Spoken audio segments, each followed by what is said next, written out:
I'm Max Sterling. Welcome to LarpMix. A while back I went to a convention and I did two panels. One panel was What is LARP? And I've posted that video already. The other panel that I did was to a much smaller audience, and it was called What Parents Need to Know About LARP. Now this particular talk painted LARP in a pretty negative light, which is why I'm doing this introduction before you watch the video.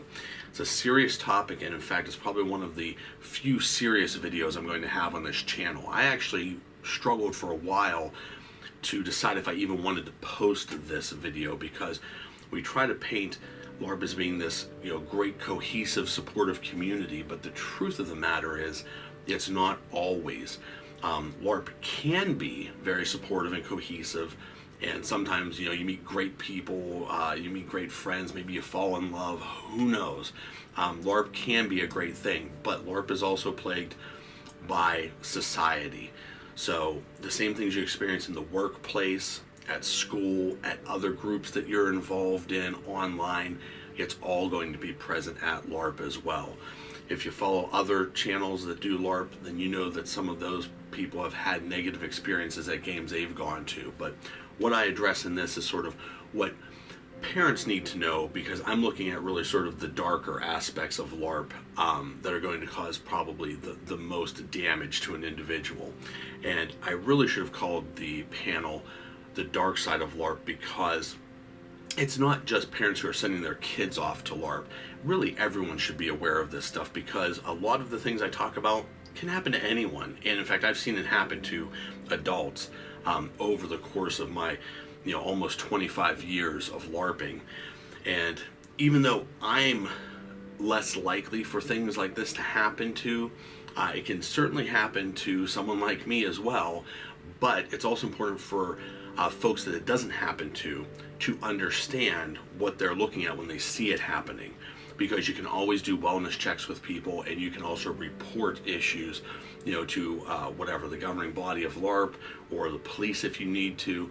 I'm not saying to butt your head into other people's business, but if you see something that doesn't look right, you'll know to recognize it, and you can take the next appropriate step to help that individual out. And if you are someone that it is happening to, try to be strong enough to get yourself out of that situation, or not be afraid to ask for help if you feel like you need it. And although this video is LARP specific, really you can apply this throughout life, and just things that you witness out there, or maybe things that are happening to you. So here's the video, What Parents Need to Know About LARP, aka The Dark Side of LARP. And make no mistake, I still think LARP is a great hobby. It's fantastic. I would suggest anyone try it, but don't be a fool. It's not a safe place to just go to and be carefree. You still need to, always in the back of your mind, be looking out for abusive and bad behavior and negative things that are occurring. So please feel free to comment on this video, and of course, as always, adventure on. I'm Max Sterling. Welcome to LarpMix. This is how I start out all my YouTube videos, so I figured I'd just start out this discussion the same way. And this one is about what parents should know about LARP. Now, I didn't put this together because I'm a parent and I have kids coming to LARP. I put this together because over 24 years of LARPing, I have seen a lot of stuff. I've seen a lot of fantastic, great stuff. I've had a lot of good times, but I've also seen some dark stuff. And I've noticed a trend. See, when I started, you had to be 16, maybe 15 to play.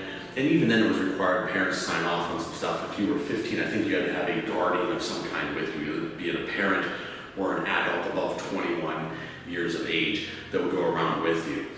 But over the years, I watched this scale back from 16, 15, 14, 13, 12, and recently I've been seeing kids probably as young as maybe 8 at one of the games that I go to. And unpopular opinion, maybe, but I don't like kids at games. It's not because I hate children. It's because I don't think that big grown men like me hitting children, even with boffer weapons, is probably healthy. Now, if you're sparring with them and stuff, that may be fun, and we may think it's a good time, but children process stuff a lot differently than we do. What if they don't view it as fun? What if they think it's bullying or something? What if you hit them and hurt them? Do you want to go before a judge and try to explain that scenario? So I'm not a fan of children, but this isn't what this panel is about here. This is what you should know. So now that kids are sort of becoming more prevalent in a game, what do you need to watch out for when your child comes to you and says, hey, I want to go to a LARP. I saw a video online and it looks fantastic. As a parent, you need to be aware of some things.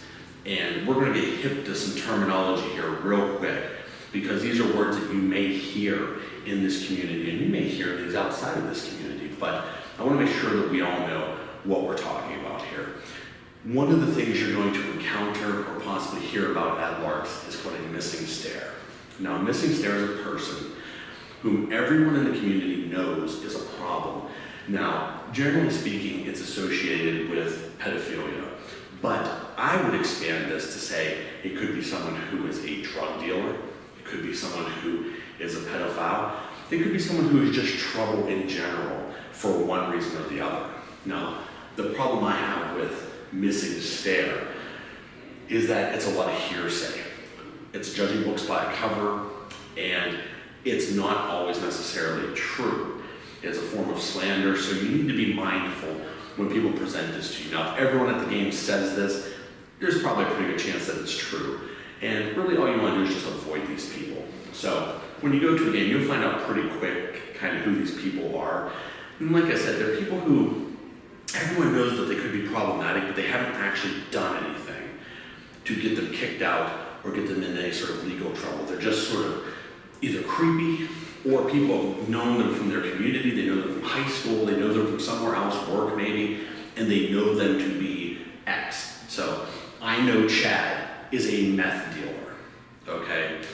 Your kids come into game, I might pull them aside and say, hey guys, don't run around with Chad. And that's it. That's sort of how missing stares are handled. Now, until I actually see him selling meth to someone, I can't kick him out of the game or call the police or whatever I need to do. The same thing goes with, luring children and things like that. So, missing stare. Grooming. Grooming is something that I see done not only at LARP, but just in the real world as well. And grooming is really using manipulation and persuasion tactics to get people comfortable with inappropriate things and to use position to sort of influence others to do things they might not normally do. So a good example of this is, the young kid comes in the game and someone more powerful or older than them decides to take them under their wing. Now, this kid may think, oh, that's great, I have a mentor, I have big brother or something that'll help me out, show me around, protect me, whatever. But that person may have nefarious reasons for doing so. And once again, it's often associated with underage sex acts, but it could also be drugs. They could be trying to recruit them for neo-Nazi groups, religious sects, who knows? A lot of people are LARPs for different reasons. So when we think about grooming, you need to just be cognizant of who is your child interacting with at these games. If they come home and they keep talking about one person all the time, so 14-year-old Susie, you send her to the LARP, she comes home and she keeps talking about this guy Dave. Me and David did this, me and David did that, me and David killed a dragon, me and David went into a cave, me and David sat and had dinner together, me and David had fun, I had so much fun with David. All right, so maybe David's just her friend. Maybe David's a 14-year-old kid. Maybe he is the treasurer of the group and he's just making sure that a new player is safe and having a good time. But maybe David's a 55-year-old man who is a known missing stare at the group and is just waiting for the opportunity to become a pedophile.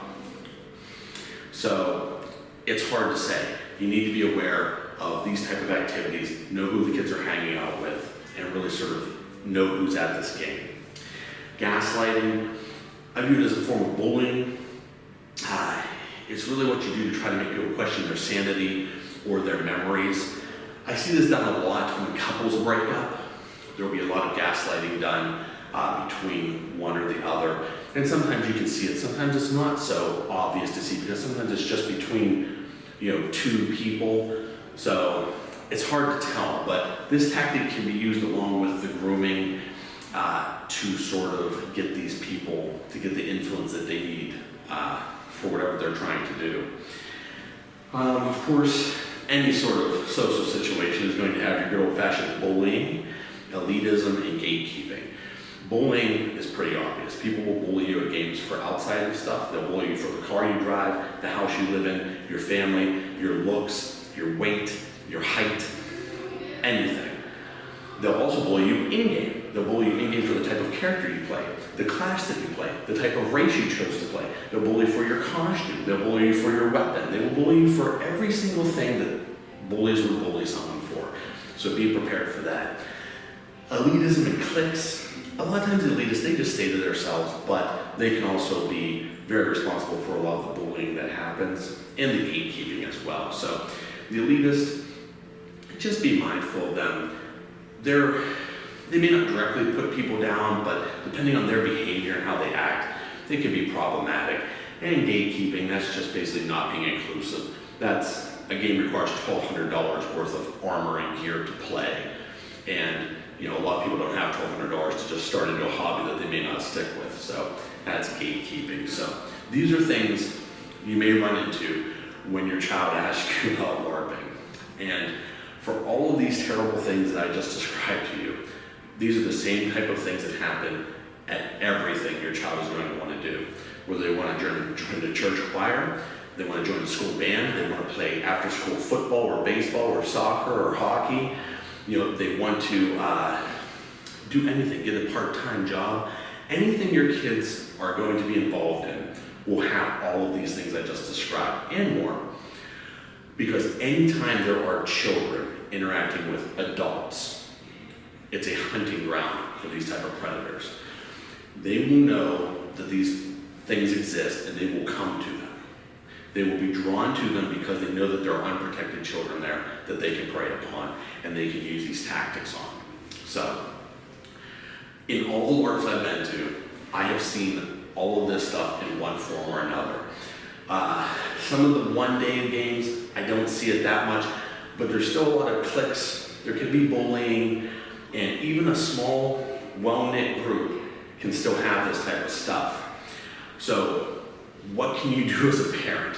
So, now that you've watched this video or you've listened to this discussion, there's no way in heck your kids are going to a LARP, right?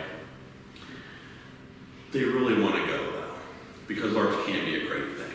The best thing you can do as a parent is go with them. You would go and watch their soccer game. You would go and watch their band concert. Why wouldn't you go spend some time at this game with them? Suck it up, get a little costume, it doesn't have to be that elaborate, and go with them and see who is actually there that they're interacting with. Get to know the people that run the game. Get to know other people involved in the game. If there's people that you already know there, try to get your child involved with them so that there's a little bit more of a trust there, even though a lot of times this type of stuff is perpetrated by family members and close friends. You know better than anyone who to trust, and hopefully it's not misplaced. But if you're there, you can shield your child. So when these people come up, they see that, they immediately vanish because they know there is a caring, responsible person there overseeing this individual. They're not even going to try it. I'm not saying that it's good that they move on, but if everyone comes like that, then they'll be completely driven out. So be involved with what your child is doing, and you can avoid a lot of these pitfalls. Now, LARPing, once you're past all of this, it's a fantastic experience. It's much like scouting. You learn a lot of useful skills. You learn a ton of survival skills. It's very physical, most games anyway, so you get to do a lot of fighting and running around and having fun, a lot of communication. Going to a LARP, tons of public speaking. You'll be able to go into a classroom, as a high schooler or whatever, just give speeches, no problem. You'll be able to go to college, give speeches, dissertations, presentations, whatever. Even after that, when you go to job interviews, you will be comfortable speaking in front of people, and it's just lifelong skills that are very useful that you can develop at LARPs. If you still feel uncomfortable with your child going to LARP underage, have them wait till they're a little bit older and you feel as though they're smart enough to not be influenced by this, and let them go. But I will tell you this much. The title of this is What Parents Need to Know About LARP, but I've seen these tactics used on wives, husbands, and full-grown adults. So this type of stuff isn't just used on kids. I have seen where one spouse comes to the game and the other spouse doesn't. You better believe that there are people there that will use that as an opportunity to groom them. You better believe that there's an opportunity there for missing stairs to step in and try to influence them in some way. So, in a manner of speaking, really, if you love someone and care for someone who is going to a LARP, go at least one time with them. Check it out. If it's not for you, fair enough, but at least you know what's going on there. And if there are people that you think anyone should avoid, make that known to that individual so that they know to sort of steer clear of them. So, I'm sorry if this is kind of a downer, but really, I see so many positive videos, and just videos of people like, oh my God, LARP is fantastic, LARP is incredible, LARP is amazing. But I've been to LARPs that are not incredible, fantastic, or amazing. I've been to LARPs that are horrible. I've been to LARPs where people have died at them. I've been to LARPs where people have reported rapes at them. And there is most definitely a dark side to LARPing, but there's a dark side to everything. The best thing you can do is just be aware of that. And if you have any questions, I'd be more than happy to answer them here in a minute. But I just want to take a minute to say I hope you enjoy the rest of your convention. There's a lot of LARPs happening here, so if you wanted to get your feet wet and see what's going on, there's a lot of fantastic ones happening. And I know everyone that's running them, and I will vouch somewhat for them. I can tell you at least have a lot of fun. But definitely check those out. There's a lot of board games, tabletop role-playing games, and tons of other fun stuff going on, so be sure to check that out. And if you like this presentation, check me out on YouTube. Been doing it for a couple years, I have a couple hundred videos, and be sure to subscribe and click like, and of course, as always, adventure on. And if you have any questions or concerns further, I'd be more than happy to answer them at this time. Thank you again for your time, and if you're leaving, please enjoy the rest of the convention.